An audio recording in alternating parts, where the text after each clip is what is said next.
Today, we are diving into the fascinating world of quantum computing from foundation to future. Joining me is Neha, an expert at the intersection of cybersecurity, cryptography, and quantum technology. If the future of computing had a voice, it would sound a lot like this conversation. Neha, welcome to the show. Thank you, Sachin. Thank you so much. I am honored to be in this show for sure. And I'm looking forward for an insightful conversation. You are watching 101 Talks with Sachin Menon. Breaking down complex ideas into simple conversations. Everyone hears quantum computing and think it's either magic. What's the simplest way you would explain quantum computing to someone who is 20 years old? Sure. Quantum computing definitely feels like science fiction. When I heard it first time, I felt the same thing because of some of the concepts which you will learn in coming days about quantum physics. It's magical. We are not living in that world. That's why it's magical. Probably in 5 to 10 years, it will become a norm. Right? When phone was not there, people were thinking, it's a magic. How can you talk to people in different countries? But then when phone become, now we even don't think about what is the logic behind it, how it works. Same thing happens when it comes to quantum. It will feel like a magic, but actually it's very scientific. It is quantum physics and mechanics, which clubs together on the scientific way. And we implement it in like more into computing, which is one of the application of quantum computers. Now, Is it an evolution of, like you just stated, it is a mixture of quantum physics and quantum mechanics. Yeah. Quantum computing is the evolution of these two. For sure. Right? It's more on like, today what happens, we are trying to make a hardware, right? There are many applications. It started with the scientist. He thought of something and then he said, okay, this is a physics. It took him more than 50 years to prove it can be applied somewhere else too. And then as the concept was very, very famous, computer engineer, you know how they become very fascinated. They started thinking, Yes. okay, how can we apply in computers? And there where you see why it is becoming so popular, because now we are trying to implement it into more on the hardware side. We're trying to make a computer which is quantum computer. So I think that is one of the application which is very fascinated for us, at least working in this field. And the application of it will be hardware and software. And we'll definitely talk about it in future conversation. Neha, before we go deep, I have this curious question in mind. What's the biggest mistake people have about quantum computing today? There are so many. There are so many. Yeah. But the biggest is definitely one which they say that quantum computers will replace classical computer. And it's not about the normal human being. In fact, people who are computer engineers, I have so many who work with me, and they have the same myth that quantum computer will replace classical computer. Classical computer is the computer we are using today. It's just like a technical way we are trying to say. But we will not. We will not. Quantum computer, which is required to solve special type of problems, not all the problems. So that's why it will not replace, like when GPU came, it didn't replace CPU. It complemented. Same thing with quantum computing. We'll be bringing a new type of computing called quantum processing unit, QPU. And QPU will not replace CPU or GPU. At times it will complement, at times it will work independent. But it is made for solving a very specialized problem. That's why the implementation of quantum computing is not everywhere in the world. It will be for specific use. So that's the biggest myth. QPU, quantum QPU. processing unit. Correct. And every expert has a story. And behind every breakthrough is a moment of curiosity. You have worked across cybersecurity, cryptography, and now quantum computing. How did this journey actually start? Okay. Yeah. I started as Python developer actually in one of the Bank of America. And through consulting like Accenture, I have done consulting for half of decade. And through consulting, I got a lot of exposure. But you know, when you try to work for one customer, you keep on growing more domain. So my domain became by default financial institution, like more on finance. And there you can't even step a finger if you don't understand security. So through that, my Yes. security journey started. As an engineer, I was just not coding, but also understanding what are the breaches, what are the security, how can I write which is more secure code instead of just code. And through that, of course, I jumped into cybersecurity, learned more. Earlier, I was more of a consumer. Now I became hardcore because earlier I was consuming and trying to use it. Now I build softwares which is used to secure a lot of platforms. And with that, different fields of security I worked. It's an ocean. And probably this is also one of the myths that cybersecurity is just one way go. No, there are so many fields in cybersecurity. I worked in pen testing, threat modeling, lots of time, SOC and other stuff. And then I thought of cryptography is very interesting domain because it is something which secures data, communication systems, everything. So now I jumped into cryptography, where what we do is build softwares using cryptography algorithms. So think about encryption. What I do is providing SDK for encryption. Think SDK about for encryption. yeah. So that's what I do for my bank. There are more than 5,000 or 10,000 applications which needs. Instead of application developer writing it, we try to centralize the whole concept and give them softwares. With that, quantum computing is a natural shift for me. Right now, I'm involved in a lot of initiative, which is post-quantum cryptography, as it is the part of cryptography, but the advanced level. So it's a natural Post-quantum shift. cryptography. Yeah. So again, I will explain a little more in the future. Is more about quantum computer is more of computer. How we will try to implement in the software and specifically in cybersecurity is through post-quantum cryptography. So what we are trying to say is like, how can I solve this big problem? And there is a huge threats. So it's like double sword. We are seeing double sword, right? So it's like quantum computing will solve a lot of problem, but it is also a threat to humanity. Why? And that is what comes under cybersecurity. Quantum, in a very simple language, is speed. You can't think of, let's say, problem which you solve today, a specific type of problem which you solve today may take million years to solve. With quantum computing, you will able to solve in 5 minutes. Think about the speed. So when people are implying quantum, it's like extraordinary speed which we will get. Post-quantum cryptography is a special type of cryptography, more like algorithms, which we are trying to write on our traditional computer to save ourselves from the attacks which will happen with quantum computers. Yeah. So the post-quantum cryptography lies in the traditional computers to safeguard from the future problems, risk which comes in quantum computing. Wow. For sure. Okay. Yeah. So when did this thought come to your mind that it's not just the hype, it is the future? Quantum, I've been hearing since long. I mean, because it's not new thing. It's been 20 years. People are researching, working. IBM is one of the pioneers in this field. They are working in from far ahead. The problem came when people and researchers started claiming it will break internet, right? So when it became more of front end, that, you know what, it is a threat for security community. It will break the things if you'll not solve it. Earlier, the prediction for those were like probably 2050, 2045, and we had definitely some time to breathe. But now it's becoming more and more like there are many articles written by Google, by other companies on the research where they're saying, Bitcoin, if people have heard, Yes. Yeah. using quantum computers, you can break Bitcoin in 9 minutes, which is a huge claim. So as these companies are claiming that, and why these all things are happening, because it's actually a maths war. It's not an engineering war or software war. It's actually a mathematician's war. They're trying to solve the problem. It's actually a mathematic problem. So they're trying to solve the problem. They were not able to solve it on the classical computers using the same formula, or it's a complex formula, which they will write and then solve it using the power which quantum will give them. So it's more about the claims are coming every now and then. There are many breakthroughs which different countries are doing, and they're proving that we can do it. We can make a hardware. The moment hardware is there, then bad actors, they are literally waiting for this time. They are harvesting all our credentials so that they can decrypt later. That's a very common word which we are hearing in this world. Why? Because of course they may be preserving all your encrypted information for longer period, and they're like, yeah, when time comes, I will just decrypt it, and then the whole world is exposed. So think about your online transaction which you do. You put a ID password. If there is no security there, everybody can see on whoever is on that path. So with that, it is becoming more like we have to solve this problem. We don't have time. So the new deadlines we are getting is 2029.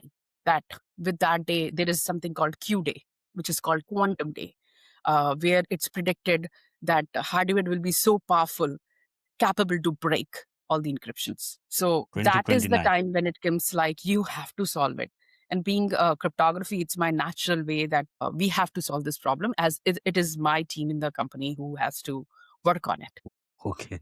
I'm getting nostalgic about the millennium bug problem when the dates changed to 2000 and people were predicting that the whole will. system will come down. So Yeah. is it a hype like that, or you really think there's a possibility that by 2029 is the Q day? Yeah. So dates, I am not very sure. Of course, I see the promises as many companies are making hardwares. Pioneers, like I said, IBM is there. There are so many startups who are doing wonders like D-Wave, Quantanium. These are the companies who are very much into this game. They are working day and night to make that powerful computers. But then date is what I can't say definitely that day. But if you say, will that happen? It's proved. Yes, now there is no way you cannot say it won't, because it's been proved already on paper. There was a scientist called Shor. He solved it in 1990s only. 90s only he solved the problem on paper. And he said, you know what? When you will have a computer, then if you apply this algorithm, it will break. So that time people like, oh, who's this person? I don't care, this and that. But now people are, the moment they started working on it to make those computer, now they can see, yes, the Shor algorithms can break a lot of things. So it's more of a time. You're waiting for time to hardware to be prepared. Then you apply the software. I guess that is the time where I can say, if you say technically it's possible, very much possible. When is the question which experts will be telling. I don't want to say something and then I'll be wrong. It's all prediction, right? It's prediction, but it's coming close prediction. And a lot of times companies are putting proof to it. Google have written 2 articles on it. They have proved a lot of times that deadlines are coming down.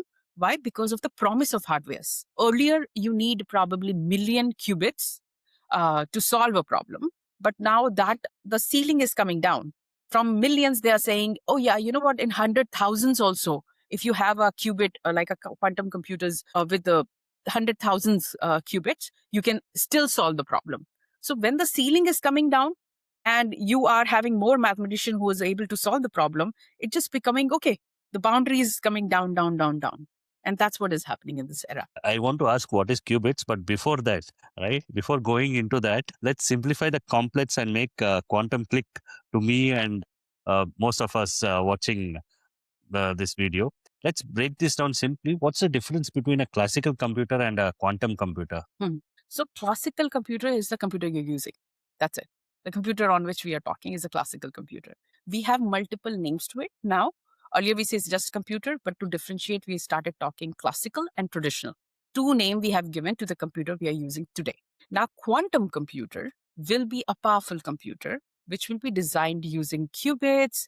They will be having a lot of concepts of superposition, entanglement. These are the common terms we'll be using to have a computer which has a hardware backed by QPU, like I said. So it will be a quantum computer, a powerful computer. Like earlier days, you must have heard we were saying computer, and you also used to say supercomputer, right? It is Yes. only some companies and defense are using that. Why? Because it has that power which we don't have in our traditional computer. And power is more about like when you do your work, how you're working, versus when you want to play games. For playing games, you again put some cards onto your computer, or you bring a computer which is more powerful, can take that much of capacity, can have a high resolutions and things like that. Same thing will happen when quantum computer will come. It will have an extraordinary speed and also have specialization to solve some of the problems which we can't do it by our classical computer. Yeah, like you exactly said, when we listen to quantum computing, right, we hear terms like qubits, superpositions, entanglement. Can you explain this in a way that doesn't scare people away? For sure. So, yes, let me say in computer language, we say bits, right? That's very common. Anybody will understand 0 and 1. Computer understands 0 Yes. and 1. So, let's take an example calculator, right? You have a calculator and you give it is a like calculate something, it will go and try to do it one by one. So, 2 plus 3, it will do and then give you 5. With quantum computers, how this will happen, it's magical. Think about you spin a coin. Today you see head or tail. That's it. With quantum computer, theories are coming which will say head, tail, and both, which is like the time when you spin the coin in the air, time you see it is just rotating. That time is also considered in quantum computers, and that's called qubit. So today you have 0 and 1, but when you say qubit formula, it will be 0, 1, 0, 0, 1, 1. It takes all kind of permutation combination together, and that is why it is like magical. When people say magical, yes, we have never thought of that both can also happen. Today we do serial, like 1 by 1, 1 by 1. Same thing, superposition. So superposition is the way I explained. A qubit can be at multiple state at once. And how it helps us, because like you have different simulation to be done for, think about any medicine. We'll give the command to the computer and it will go one by one and keep on doing and keep on giving you results. With quantum, it will take 15 inputs at the same time and give you output 15 at the same time, not one by one, but at the same time. So with that, the speed is extraordinary. You're able to see all the answers together without it being broken. So that is a concept of superposition. Now, entanglement is more, it's very magical. So think about, you must have heard identical twins, right? A lot of times we have heard that when something happened to one twin, like a headache or something, same thing happened to another twin. Maybe that twin is anywhere in the world. It's like magical how that happens, but yes, both will get the same conditions. So it's the same thing when two qubits become linked, and if you change one, the other reacts instantly. It could be far apart, but it will be instantly reacting to it. So with that, it becomes, and that is a concept we are using to save a lot of things in security through concept called QKD. Again, it's very technical, so I don't want to go today. But then a lot of times the problem which we are seeing, we can also solve it by quantum computer. It's more of research we are doing today. So hope that's my basic understanding, qubits is something where it is not just 0 and 1, it is between 0 and 1. So the whole correct. thing is all the qubits. combinations, correct. Superposition is where Qubit can be in multiple state at, it is very much linked. Qubit can be in multiple state at once. So yes, it can flip the coin and it can be, so when it is flipping, right? That time you're just looking to it, because we are saying head and tail both can come. But what is coming is when it lands on the surface. So that state, when it could be both, is a superposition. Superposition. Okay. And entanglement is like twins behaving similarly, very far apart. Yeah. If something happened to one, other can also be, you can find out what happened to other. Again, this concept we use in encryption, because think about if somebody, let me explain a little bit. When you have encryption and then a path is all secure, so there is a source and the destination. So if something happens, if somebody wants to crack in, mostly hacker, what they try to do is get in between and steal the data. So if they will try to get in between and change the equilibrium, something happened to source, we'll able to find out what happened at destination. So we will not even consider that this is secure channel. And we'll find out, oh, hacker is there. And we will able to change. However, we want to change the data because we know that there is somebody in this connection. So that is one of the concept which is very powerful. And that is called entanglement. So if you say it's a science fiction, it takes some time to understand. Yes, it took me also a lot of time to read the concept again and again and again and see multiple examples to say, I don't know if it's possible, but yes, it is possible. So for sure, it looks like a science fiction. Knowing this, I think we are getting more and more interested understanding quantum computing. And for what's a real world analogy for how quantum computing works? So it's like I gave a lot of examples. Yes. Like think about routes, right? Today, what happens if you're trying to find the fastest route through a maze? A classical computer will try path one by one, right? It will say, okay, this will be one path, this will be one path. But when you use quantum computer, it will explore many paths simultaneously and then amplifies the best one. So you said, what is the best path to go from Bangalore to Hyderabad? Probably your classical computer will find out 17 different ways and it will give you the answer maybe in 30 minutes to say, oh yeah, there are 17 ways and this and that. Quantum computer will analyze all 17 paths and give you a result in probably less than a second and say that because the thing they have done in the backend, they have analyzed 17 together instead of one by one. So the speed is high.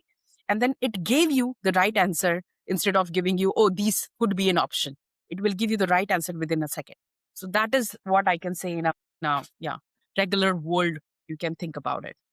One straightforward question: should a normal person care about quantum computing? So that's a very interesting question.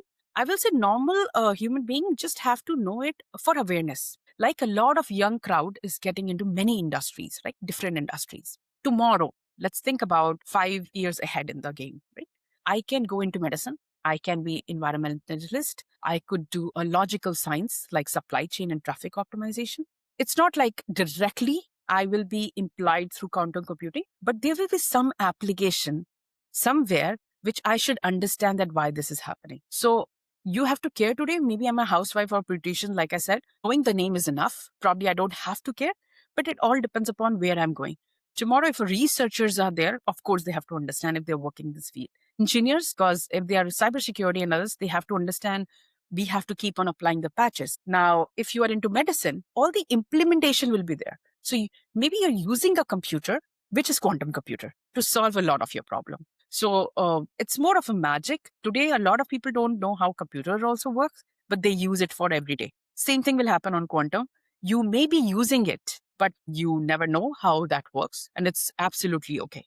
Depend upon which profession you are jumping in the future. That's very well put. Like you just mentioned, mathematicians have this 10 years problem, 20 years problem, 100 years problem, right? So these problems which we are struggling with classical computers, quantum computers can solve that. Like, is this a 5-year later technology? That's the prediction people are going in. Today, a lot of breakthroughs which are coming is to break the encryption. People are talking more on the dark side. Let's see AI. AI was built in and the future was very bright for a lot of people. And like, yeah, it will solve world's problem. But see what's happening in deepfake. It's very much using for negative use cases versus positive use cases. So the moment you give this much high power to anyone, bad actors will definitely jump in before the good actors can even understand and analyze it. Why? Because when and I'm saying bad and good actors, mostly we use in cybersecurity, just to say, like, as an engineer, we will be solving the problem, but we have a lot of controls where we try to see, oh, let's hop this, and then write a secure code. But if I'm a hacker, doesn't matter. I will not follow any rules. For me, it's just break the system. I don't care how it is broken. And today I may not have tools. You are providing me the tools. So how expensive it is, maybe most of the time, people on the dark side has more money, right?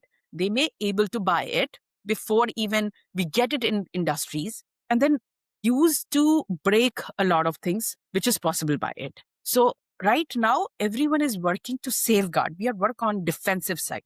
We are very much working on the defensive side, try to save our computers from something which will come in future, which could be very catastrophic.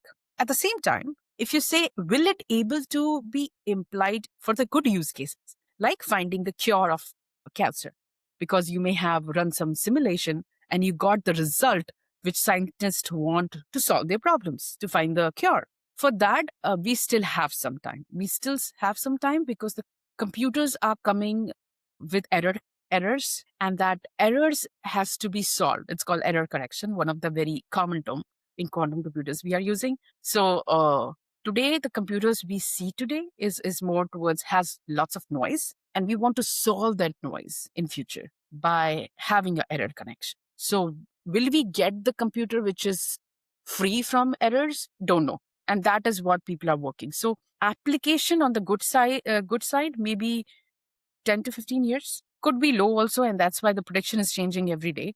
You may make a hardware tomorrow and can solve the problem. But then what I see and how much knowledge I have, I guess it will take some time. But on the dark side, the boundary, like I said, ceiling is coming down. So we have to be prepared, because then it will be too late. It is very much like, think about early internet in 90s phase. When everybody was curious, everybody was trying to find out what will happen. And suddenly it was there in front of you. With AI, the power we have seen, in quantum also people are thinking that it may come to you without you even interpret and understand what it is. Same thing happened in AI. Yes, we do know AI from longer period of time, but generative AI and agentic AI, it is itself a world. We are still not able to explain a lot of attacks which happen into our institution because of some AI. And when we go to the company who have created those models, they themselves can't explain. So you have given a power, but if you are building that and you can't explain, that's a nightmare. We are seeing that in, day out. Same thing will happen when quantum will come. It may be dropped on you without you realizing that, oh, now we are living in a different world.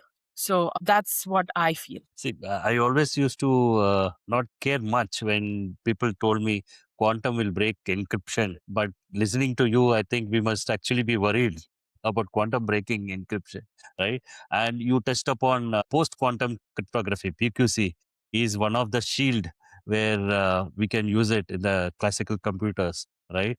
So are we in a position that PQC is able to shield this quantum breaking encryption, or is it in still evolving stage? Both. What I will say that the regulatory bodies like NIST in US, and there are many regulatory bodies across the world, have already published the algorithms. So you know what, when the algorithms come into the existence, it also has to be approved by testing multiple use cases. So NIST, which is an organization here, has already approved 4 of the algorithms which any company can consume and start using it. So yes, we have passed that deadline already, and it's already there in front of us. So if you say evolving, people like companies, and that's why I am into a lot of discussion where I'm educating people who do not understand what it is bringing to on that floor and how it could be harmful, are still learning and evolving. So yes, there are many industry which is evolving and trying to learn what will happen and how it will affect them,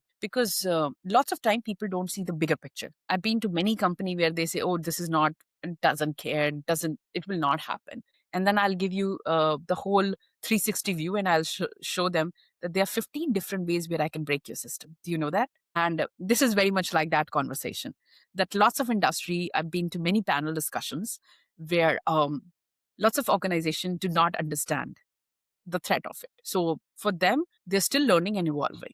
But on the other side, like financial institutions, like where I work, we are kind of ahead the curve because we can't afford. We can't afford breaking anything. For us, the main business is business transactions, financial transactions. So it's a biggest threat to financial and healthcare institution because of the regulations we already have. So in that stage, you will say it's already there. We are actually in phase of implementing it. Lots of company which is, and now let's think about, it's not only software level. So network layer also, when I am talking to you, it's a whole network which is being there. This network is secure. Somebody breaks in, probably they'll try to attack the TLS layer and they'll not able to because it's secure. Same thing is happening with the companies which are network company like Thales, Cisco. They have already upgraded it. They are already having a PQC enabled, I will say, systems. And we in the company are upgrading our system to the newest version, which is safe for any quantum attacks. So it depends upon which industry you're working. If you're working in an industry where organization understand it, you're already ahead the curve. But if you're in the industry, it's still learning what it is, and they're amazed with every day things are coming up, it is also kind of in transition because it's expensive. You have to understand a lot of things there. You have to understand your cryptography bill of materials, which is a big thing. And then you have to have engineers who can solve those problems. So I guess it's whole of its own project management people have to do in the organization. And if they're still learning, they may be still evolving. And let's try to separate headlines and the hard truth. You have been talking to a lot of decision makers from IBM, Google, and Microsoft. And you also mentioned that they're investing heavily in quantum computing. How much of this is real progress versus hype? So I won't say real progress is definitely there. Like I said, qubits. I gave example that earlier we thought it will take million qubits to be at that state that our quantum computer will able to break encryption. And encryption, like we say, encryption, we keep on talking about encryption because for encryption, we use some algorithms. And that Yes. algorithms on paper can be solved today, which means that think about it's a lock. Encryption is a lock, which locks your data. Tomorrow, I know how to break your lock. I have that power. I have the tools which can break your lock. Now you will be scared because in your home, there's so many sensitive information you don't want to get exposed to. And there where the whole reality comes that, okay, that is the special tools will be quantum. The data is what is our data, and the lock is encryption. Post quantum cryptography, what we say is like we will be having advanced tools which can save us with the lock we already have through the future, like the superpower, which it will come and pick the lock.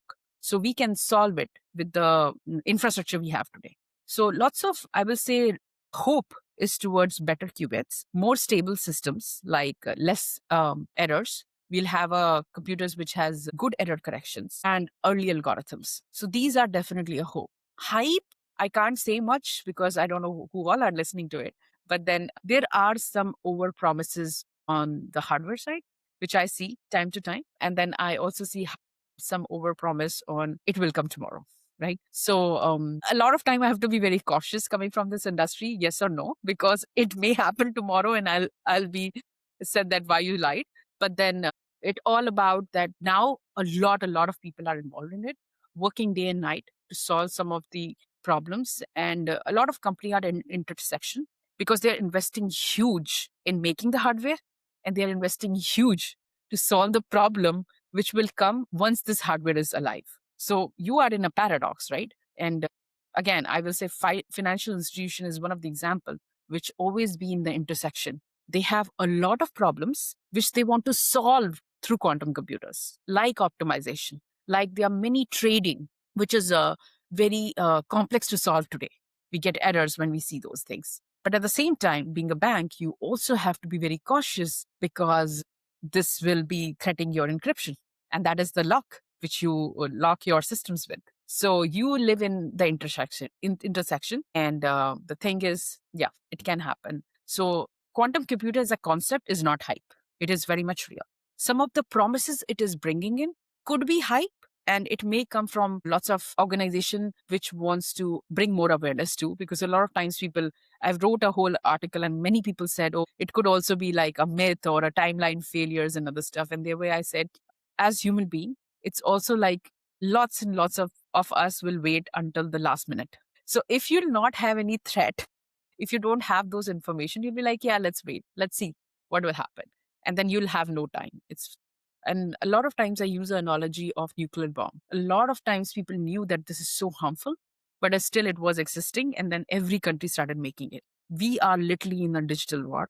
And this is one of the superpower. How much I'm explaining superpower and magical it will be. It will come with that power where, yes, countries can use it against each other. That's mind I don't blowing. want to scare, Actually, but then, yeah, coming from cybersecurity, one of my job is to scare and secure, right? mind So blowing. it's natural. Taking the thread from what you said, right? What you see as is the biggest challenges holding quantum computing right now. Okay. Error correction, like I said, error rates is what is a problem. Qubits, if you understand, is very fragile. When you talk about that much speed, it will also come with a noise.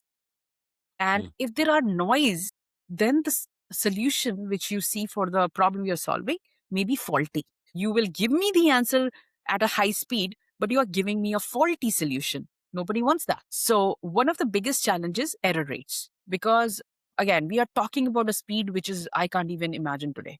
That kind of speed is coming. So with that, noises are coming, and that's why you see a lot of breakthroughs from a lot of companies where they are trying to work on the error correction, something which can find and fix the problem automatically. That is what is error correction. Second is scalability. So again, and why these hypes are stemming, they are stemming from a lot of breakthroughs we are looking here and there. And one of the breakthroughs is like, we can just solve it. Yes, you can solve a problem, but what will happen when you scale?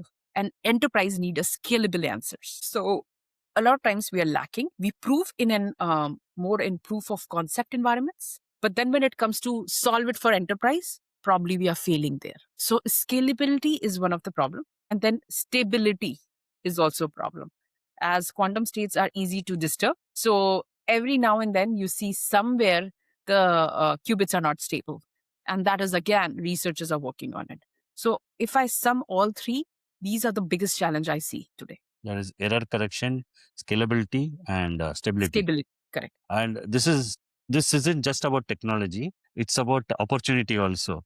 If someone sure. is listening to this and thinking, this sounds exciting, where should they start? They should start following me. No. So on a serious note, this is actually a question all over the world. I've been, like I say, I go to a lot of panels. I've been to lots of university here where students are saying, what should we do?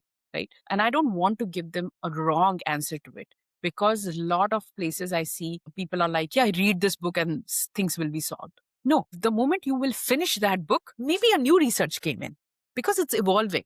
That's a beauty of this thing. It's just evolving. The concept you learn today may change tomorrow. So I will say, go back to basics. It's the Basics. time you go back and make your basics more stronger, like study maths. It's the time you come and study maths, study physics, study chemistry and mechanics, because all these, when you have a basics, you can twist and turn and apply those concepts to the computers which you're building. Today, it's not like lots of people who works in the organization are PhD in maths, just maths, clean maths. But we need more researchers, and researchers, what they're trying to do, because it's a solving math problem, they're working in that field. So for me, it's like pick one programming language, which is always an asset. Any field you go in, computer is a backbone for everything. Pick one programming language, could be Python, Java, whatever you want to pick, and then go back and study in depth maths, question again and again, physics, why this happened, because you will see the application of physics and maybe not able to interpret it. So this is what I will say, that if you want to grow in this field, which is the future, truly. After AI, probably a lot of people have already lost the game. It's already ahead, and every day you open your eyes and there's something new. Quantum is something, this is the time, if you start learning, you will have a good future. Keep your foundations strong. Go back For to your sure. basics. Yeah. Yes. And yeah, to follow you, I'll put a link in the description, Yeah. your And that channel, was so that they can follow fun. you. Yeah, but then a lot of times it's more about awareness and the way being explained. I see a lot of things which is very core deep. So yes, if scientists are talking on internet, you may not Mm. able to follow. So Mm. podcast like this is very useful, where you understand actually 101 of what does that mean. And if you hear this, probably you'll able to understand some of the concepts which you read in papers and research papers and patents. Yeah, that's our intention, right? Neha, do you need a PhD to get into quantum computing, or is it just a myth? Yes and no. It all depends upon where you are jumping in. Today, yes, most of the jobs are open for PhDs. You open any company and you see that if quantum is there, they are trying to say PhD at least. Why? Because of what they will be doing once they join the organization is patience and solving the problem. So if today the world is more towards making those algorithm works, and we need more and more researchers. So for researchers, seems like PhD is what they're looking for. Is it what I made? I can say no. It's like the whole company, how they think that you should have that much patience, probably as in whatever profession we play, we don't have that much patience to solve the problems. And they come with that expertise. They have done a deep research on something, and today we need that deep expertise. Now, on the other side, when it comes to implementation, so researcher is very much on the phase where you're trying to research, trying to solve a problem. Once that's found out, then it will come more of an implementation side. And for implementation, you'll be requiring people like us who are developers or cybersecurity experts or product managers, designers, communicators. So for that, you don't have to have PhD. But seems like that is which is a phase which we are jumping in, and you may start seeing more and more jobs there. So if you have your foundation strong, you are understanding some of the concepts and understanding, if you are jumping as a developer, of course, I will say you should have a strong background of computer engineering, which means programming. You should understand what is data structures and things like that. Complement for that will be a domain we are jumping in is quantum computing. So it all depends upon what field you are choosing and what profession you are jumping in. If you say, I want to be a researcher, then yes, PhD. But if you say, no, I want to think about a developer or a security expert, then in that case, you just have to understand the concept, understand how it will work, so that when you solve the problem and you're implementing it, you understand the consequences of implementation. Lots of time whatever is being asked, we do it. And I want students and people who are getting into profession to understand, just don't do what is being asked. Question it. If you question it, you'll understand why it is being done. And when time comes, when you're trying to say, oh, something is broken, you'll able to troubleshoot it. Today, when you say how you differentiate AI with human being, is I will say again, we will understand the cognitive power we have to understand the problem and troubleshoot is stronger than we will be giving. AI is what we are giving an algorithms, you're telling them formulas, you're telling them instructions, and they're doing it. But to think something very, very new, you still need that power. And that power still beholds by humans. So going back to the same answers is like depend upon where you want to jump in. So there are roles which exist in quantum ecosystem beyond scientists, but any roles they will have to be strong in that role, right? The Correct. fundamental has to be strong. Yeah. Okay. And question every time. Nowadays, we are in that profession where co-pilot and so many softwares are there, which is writing the code by themselves. So what engineers are doing? Engineers have to understand they are giving the right prompting. They are able to understand, like when I ask an engineer, explain me the code, they shouldn't say AI has written it. Okay, then sorry. Then why you are here? It will be more like, no, you should explain what it is doing, where it is failing, why it's not secure. Right now, you have a time to think about security. Earlier, it's okay when you are not thinking, but this is a time you see lots and lots of forums where security is being discussed. Why? Because of now a lot of softwares are autonomous. So when there is no guard there, when it's not human in the loop, there could be a probability where somebody can hack in and write something there. Recently, you have seen Anthropic leak the code, right? Yeah, prompt It's a injection. nightmare. Yeah, they leak It's a the nightmare. code. Yeah. Yeah, it's a nightmare because now a lot of think about why it is for normal human being also they should understand when something like this is leaked in the world, hackers are all sitting there.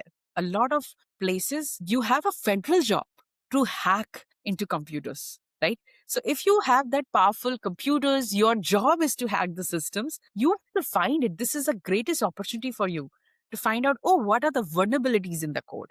And once you find it, yeah, you can attack the systems. We learn all these things. Why I know a lot? Because we learn all these concepts in ethical hacking.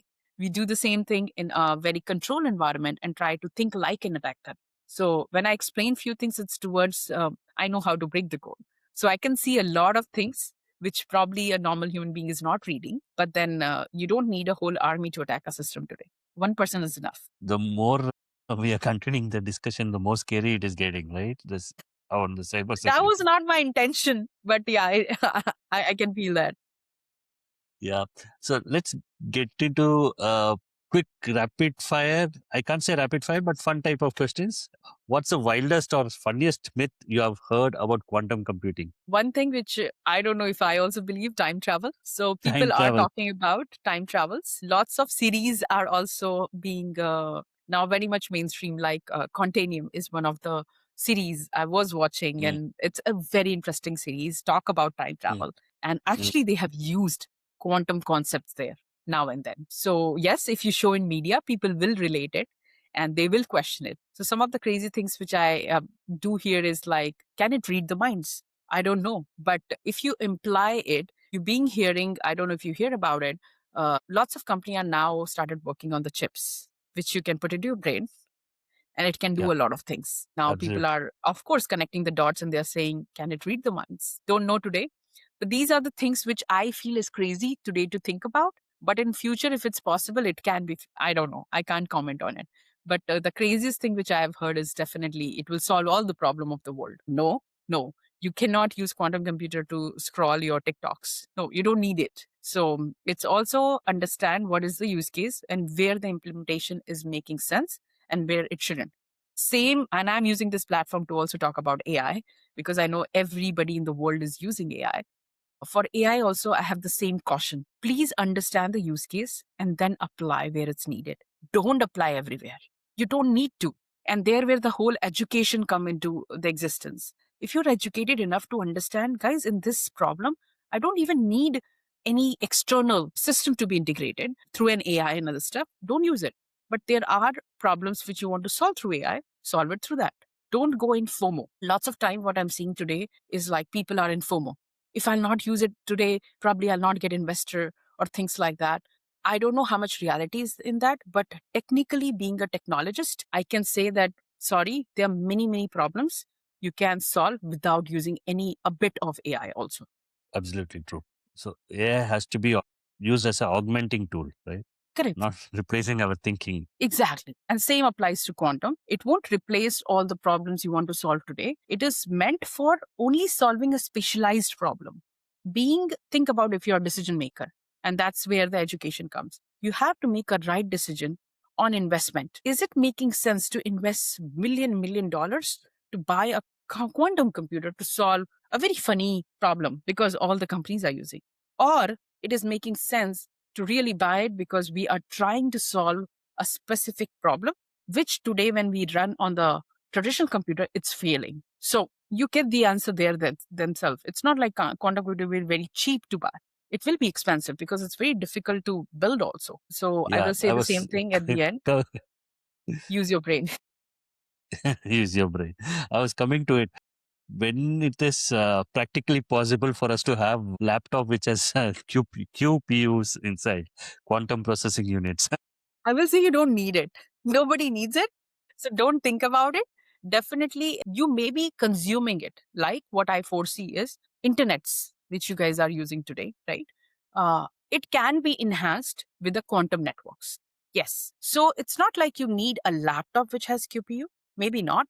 But you may be consuming it because it is somewhere. Like today, think about cloud computers, right? All those infrastructure, you share those infrastructure because it's in cloud and it is staying in some company's location, data centers and all that kind of things. With quantum, it will be the same application. It will be staying somewhere and you may be using through the consumption what kind of problem you're solving. But if you say I'm a normal person and I should have in my laptop, show me the problem you are trying to solve. Probably you don't need it. Ah, okay. One sentence, Neha. Quantum computing is not fill in the blanks. It is fill in the blanks. I will say Quantum computing is not dash. It is dash. quantum computing is not the solution for all the problem. It is the solution for specialized problems. Taking the thread of what we just spoke. Yeah, true, true. And final question: are we overestimating quantum in the short term and underestimating it in the long term? I will say partially true. A lot of times we are, again, it is also depends upon the threat. We should be scared of the threats. And that's why I feel like, yes, we are in that stage of, at times we are overestimating it, not just on the software side or the threat side, also on the hardware side. But in the longer run, we can't escape now. This will come for sure and it is coming our way. So in that case, we can't escape with this technology. So we shouldn't underestimate the power it will bring to the world. And learning it, understanding it, and solving the problem which can come with it, or solving the problem which we want to prepare to be solved through it, is the way to go. Like in healthcare, there's so many applications it can be helpful for. Same for climate. We are ruining climate like anything. There could be a new way you can solve the climate problems by bringing more molecules or trying to be more creative there. So I will say prepare yourself and don't underestimate the power of it in longer run. It will definitely land. Today also we have quantum computers. It is not like we don't have. Every day we use the simulators to solve and test a lot of algorithms we write in-house. But the power which we require for the one where it is breaking or it's solving big problems is yet to be there.